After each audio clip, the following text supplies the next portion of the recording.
সেই অনুষ্ঠানটা আমার কাছে খুব খারাপ লেগেছে যে লাইলি বেগম যে গান গেয়ে বিশ্ব আলোচিত করেছে বা বাংলাদেশ আলোকিত করেছে, ওই যে উপস্থাপক ছিলেন সেই ব্যক্তি তাকে ধন্যবাদটুকু দেয়।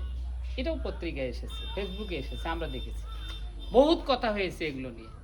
শেষে দেখা গেল যে তাকে ডেকে নিয়ে ওই এমপি এই নবাব বাড়িতে, এই সেই ফরিদপুরের নবাব বাড়িতে যে অনুষ্ঠান হয়েছিল, সেই এমপি মহোদয় তাকে ডেকে নিয়ে গিয়ে পার্সোনালি তার রুমে তার 2-3টা গান শুনেছে।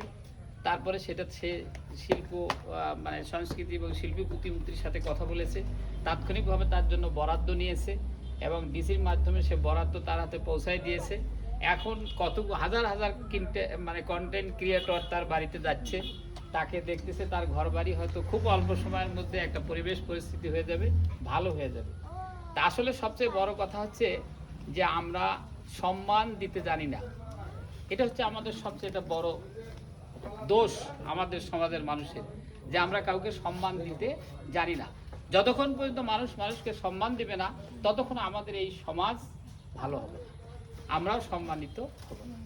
সেজন্য আমার মানে যেটা দাবি থাকবে যে সেই ছোট হোক বা বড় হোক, আমরা সবাইকে সম্মান দেওয়া শিখি। আজকে আপনারা খেয়াল করে দেখছেন যারা ফেসবুক ঘাটাঘাটি করেন, যে লাইলি বেগমের লাইলি খানম, লাইলি খালা বিভিন্ন নামে তার ফেসবুকে সামাজিক যোগাযোগ মাধ্যমে আসতেছে। অসংখ্য টেলিভিশন চ্যানেল, অসংখ্য সাংবাদিক তার খুঁজে খুঁজে তার গবেষণা করতেছে। লাইলি বেগম যদিও খুব বেশি শিক্ষিত না, আমি যতটুকু জেনেছি তার ইতিহাস থেকে, এবং তার ভাষা জ্ঞান, তার যে মানে বিভিন্ন ভাষায় সে যে গানগুলো পরিবেশন করতেছে, এটি আসলে অবর্ণনীয়। সমাজে আমাদের অনেক অবহেলিত মানুষ আছে, অনেক অবহেলিত লোক আছে, যাদেরকে আমাদের খুঁজে বের করতে হবে, এই জায়গায় নিয়ে আসতে হবে। এবং আমার খুব ভালো লেগেছে, শেষ পর্যন্ত থাকতে পারলে খুব ভালো লাগতো।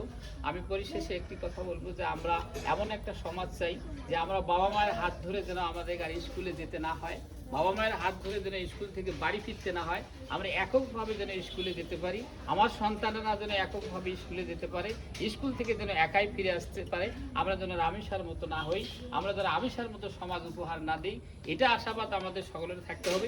এই ব্রত নিয়ে আমাদের চলাফেরা করতে হবে, যেন আমরা যেন সুস্থ শরীরে, সুস্থ মানসিক, সুস্থ মন নিয়ে একটা সমাজের মধ্যে সুন্দরভাবে চলাফেরা করতে পারি। এই প্রত্যয় নিয়ে আমাদের সামনে অগ্রসর হতে হবে। এই হোক আমাদের প্রত্যয়। আজকের অনুষ্ঠান সুন্দর হোক, সার্থক হোক। আমরা যতক্ষণ পর্যন্ত এখানে থাকবো, ততক্ষণ যেন সবাই অত্যন্ত ভালোভাবে থাকতে পারি, ভালোভাবে সুন্দরভাবে এই অনুষ্ঠানটা উপভোগ করতে পারি। আমি আসলে আমার জায়গা থেকে সুশাসকে যেভাবে সহযোগিতা করা প্রয়োজন, তাদেরকে যেভাবে যে জায়গায় নিয়ে যাওয়া প্রয়োজন, আমি আমার জায়গা থেকে আমি চেষ্টা করি সেই জায়গায় তাদেরকে জায়গা করে দেওয়ার, বা এটা আমার মনের দিক থেকে করি। আমি কয়েকদিন আগে সামাদ স্যারকে নিয়ে রংপুর গিয়েছিলাম।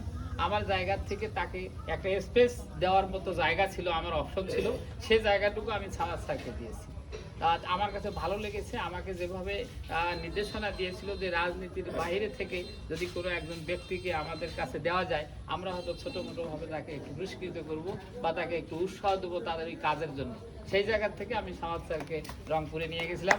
রংপুরের আমাদের মহিলা আসনের মাননীয় সংসদ সদস্য, ওনার হাত থেকে স্যার একটা পুরস্কার নিয়েছেন।